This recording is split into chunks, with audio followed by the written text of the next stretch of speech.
Capitão Fred aqui para mais um plantão Retro Star Trek Nova News. Turma, chegamos aqui no aniversário de 16 anos do filme Star Trek 2009. Isso mesmo, hoje no dia 8 de maio comemoramos o aniversário de 16 anos desse filme. Lembrando que tem review aqui no canal, hein? Eu e o Luiz fizemos um review no aniversário de 15 anos desse filme. Você pode ver a gente debatendo o plot do filme. Mas hoje vamos ficar com a ficha técnica e algumas curiosidades. Gente, como eu falei, o filme foi no ar aí no dia 8 de maio de 2009. Certo? Ele tá com uma nota 7.9 no IMDb no momento dessa gravação, ótima nota, e no Rotten Tomatoes ele tem 94% dos críticos e 91% da crítica do público. Parabéns aí por essas notas. O Rotten Tomatoes deve ser um dos filmes melhor avaliados do Star Trek aí na Rotten Tomatoes. Gente, o filme é dirigido pelo diretor J.J. Abrams e produzido pela empresa do J.J. Abrams, a Bad Robot. Mas ele não é o único, ele foi produtor do filme junto com o Damon Lindelof, e quem escreveu o roteiro foi o Robert Orci e o Alex Kurtzman. Aliás, esse filme que vai inaugurar aí a era moderna de Star Trek, certo? Com o Alex Kurtzman como seu grande chefe. É aqui que Kurtzman entra para a franquia de Star Trek. Sendo que a trilogia Kelvin Timeline que esse filme inaugura é arquitetada aí pelo JJ, pelo Orci e pelo Kurtzman. Lembrando que esse é o primeiro filme da trilogia, mas é o 11º filme para o cinema de Star Trek. A gente também vai ter a música do Michael Giacchino, que eu sinceramente adoro. Pam, pam, pam, pam. Sabe, eu acho muito boa a música, mas eu defiro a minha opinião ao cara que manda em música nesse canal, que é o Marcus Klein, certo? Que ele fala que o Giacchino não é um produtor musical tão bom assim. Eu gosto, mas se ele entende muito mais de música do que eu, não é mesmo, gente?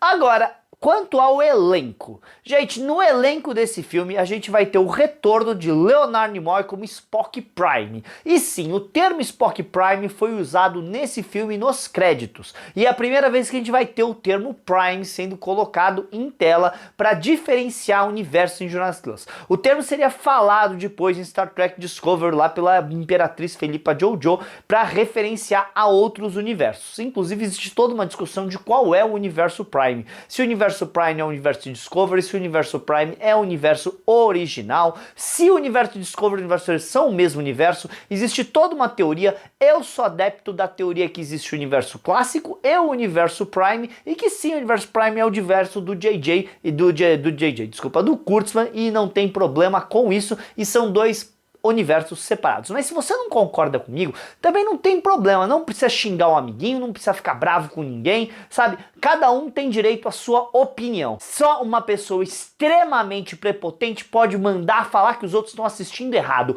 Arte afeta cada um de uma maneira diferente. Muito bem. Gente, o filme aí teve um orçamento de 140 milhões, um dos maiores orçamentos de Star Trek aí até então, se você não ajustar para a inflação. Do mesmo jeito que esse filme, sem ajustar para a inflação, seria a segunda maior bilheteria que Star Trek já teve, sendo que o próximo filme, Into Darkness, foi a maior. Ajustando para a inflação, essa bilheteria passaria o Into Darkness, para falar a verdade, mas eu acho que ajustar para a inflação é sacanagem, por causa que você também deveria ajustar budget, também deveria ajustar marketing, algo que nunca ninguém faz. Então, para mim, tem que ficar só com o número oficial. De qualquer maneira, esse filme fez 386 milhões pelo mundo num orçamento de 140, que dobrou, mas não necessariamente triplicou. Mas não tem problema, porque o filme faria ainda 192 só em Blu-ray e DVD. E eu não tô nem colocando aqui vendas em iTunes, Netflix e outras coisas do tipo, hein? Então, só no mercado de home video, que foi completamente enterrado pelos estúdios atuais, esse filme 192 milhões, garantindo aí um absurdo sucesso de mais de $500 milhão para a franquia de Star Trek. Parabéns aí pro filme e pro JJ e pra sua galera. Gente, como eu tava falando do elenco e esqueci. Além do Nimoy, a gente vai ter Chris Pine entrando aí no papel do jovem James T. Kirk, Zachary Quinto entrando no papel do jovem Sr. Spock, afinal eles são mais jovens, tá? Tudo bem?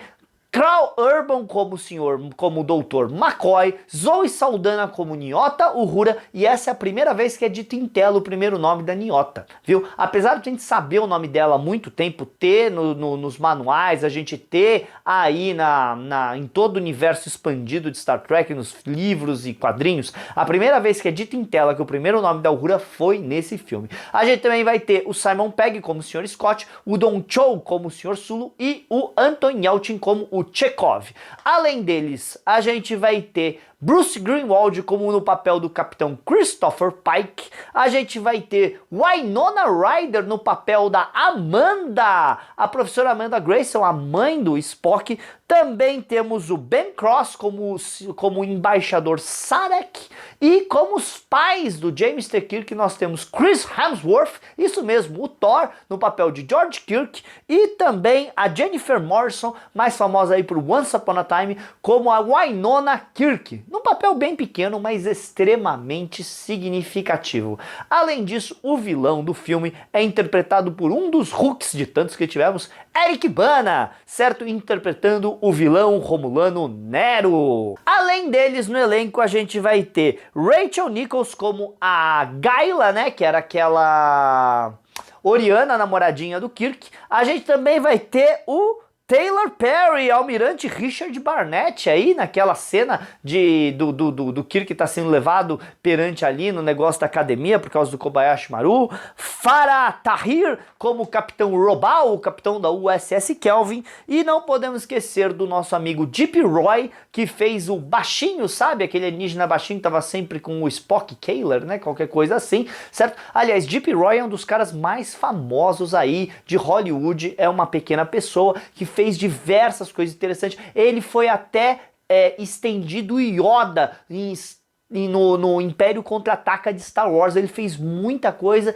impressionante e ele fez os 3 filmes, viu? Parabéns aí pro Deep Roy. Aliás, a gente também vai ter uma participação do Dr. Beckett Carson, né? Lá de Stargate, certo? Ele fez um comandante lá na academia, né? O autor Paul McGillian, qualquer coisa assim, o nome dele, agora não tô lembrando. Gente, no papel do Kyle está o filho do Scott, Christopher Durham, o filho do James Durham, que fez esse e também fez Into Darkness, tá? Tá no papel aí, bem legal. Vamos ter a Majel no último papel que ela fez, Star Trek. Ok, ela teve em Star Trek 3, mas isso é terceira temporada de Star Trek Picard, mas isso foi póstumo. Aqui foi a última produção, inclusive o filme é uma homenagem a ela, homenageei a ela, tudo bem? A gente também vai ter o meu amigo, nosso amigo aqui do Brasil, Richard Arnold, saudoso Richard Arnold, que fez um oficial romulano. Aliás, de acordo com uma entrevista que ele deu aqui no Brasil, certo, na nossa convenção, ele falou que quando foi realizado o filme de Star Trek 2009, ele falou com a Majel, ele falou com o J.J. Abrams, ligou pra Majel,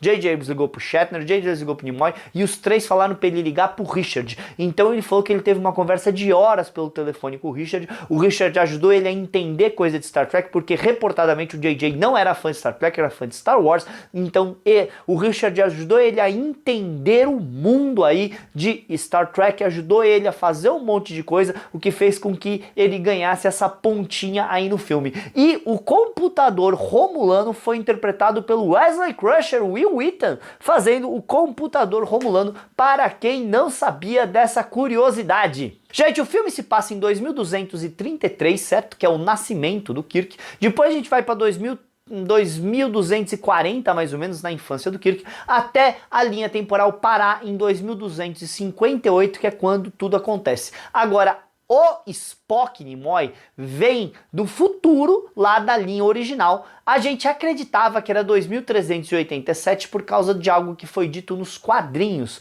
porque esse filme tem uma série de quadrinhos de prelúdio que foi escrita aí pelo Orci e pelo Kurtzman, que colocavam que ele teria vindo ali do futuro de 2387. Só que essa informação foi reticonizada depois em Star Trek Picard e Star Trek Prodigy, falando que o acidente da supernova romulana teria acontecido em 2385. Lembrando que informações dadas em quadrinhos nunca são canônicas e praticamente tudo que foi colocado no quadrinho Countdown foi desmentido depois em Star Trek Picard e outras coisas. Então não podemos considerar os quadrinhos canônicos. Mas Fernando, eles falaram que era, mas não era. Tudo bem? Agora, para colocar, esse filme foi indicado a vários prêmios, Oscar, Saturn Awards, Hugos, Teen Choice Award, um monte de coisa. O prêmio mais relevante que a gente pode colocar foi que ele ganhou Oscar de maquiagem lá de 2010, parabéns pro filme por ter ganhado,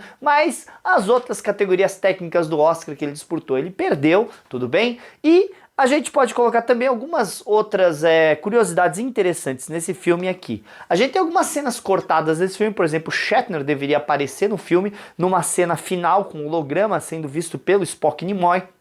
Essa cena nunca foi gravada, tudo bem? A gente também tem uma outra cena com o jovem Kirk na fazenda do tio dele junto com o irmão dele, o George Samuel Kirk, discutindo com o tio, e aí a gente descobriu que o carro, aquele carro que ele joga do precipício, na verdade seria, certo, um carro do pai dele, que era o tio que estava cuidando, e então ele jogou o carro do precipício por causa para mostrar pro tio que ele não podia pegar as coisas do pai. Mas essa cena foi tudo cortado, inclusive aquele menino que ele grita Johnny, nessa cena era o Sam, certo, o irmão mais velho dele lá.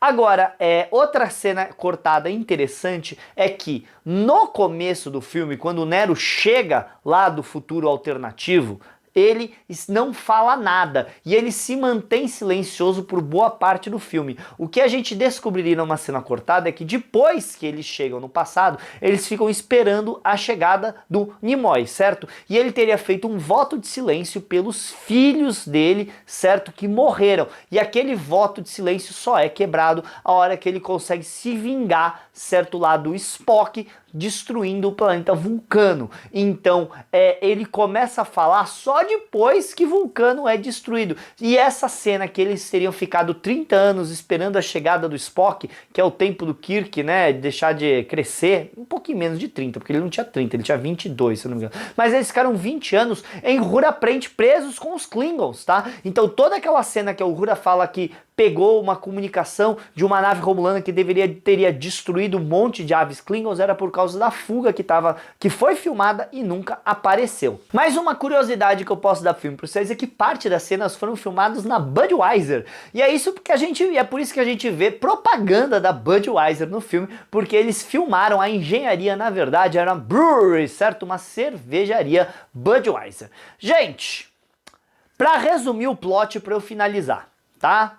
Em 2385, uma supernova teria destruído aí a estrela romulana. O Spock, certo? O embaixador Spock teria comissionado uma nave vulcana chamada Jellyfish com uma tecnologia chamada matéria vermelha, que iria abrir um buraco de verme, engolir a explosão, certo, do Sol romulano e salvando assim o planeta romulano, o planeta natal romulano, Romulus. Porém, ele não conseguiu chegar a tempo, o que levou o ex-minerador Nero à loucura e decidiu se vingar da frota estelar. Para não deixar ele ferir ninguém, o Spock abriu esse buraco de verme, certo, com a matéria vermelha, e teria que engoliu tanto a Narada quanto a Jellyfish, jogando eles para o passado alternativo do que a gente chama de Kelvin Timeline, tá? Que tudo indica ser um universo separado e não uma linha temporal, mas chamam de Kelvin Timeline, e é chamado assim porque